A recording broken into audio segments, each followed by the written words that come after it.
Men asosan bu maysara mahsulotini o'sha besplodия deydi, homilador bo'lish uchun bepushtlikka berganman.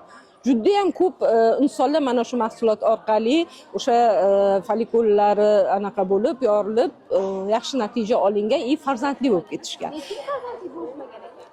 5 yillik, 7 yillik, 15 yillik bemorlarim bo'lgan. Mana shu maysarani ichib, endi bunda muntazam ichishgan.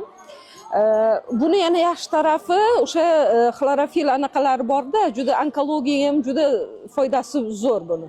Shuning uchun onkologiyaga ham juda zo'r bergan bo'lsa, o'sha onkologik kasalliklarimiz ham ma'lum darajada kasalliklar etaplardan o'tib, ya'ni tuzalish bosqichiga ham o'tishgan.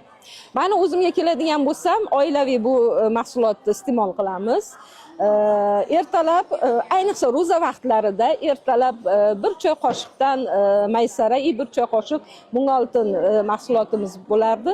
Shundan ichganimizda shunaqa to'yimlilik hissini anaqa qilasiz, his qilasiz. Kechgacha siz ro'za tutsangiz ham sog'lom, kayfiyati zo'r bo'lib yuradi.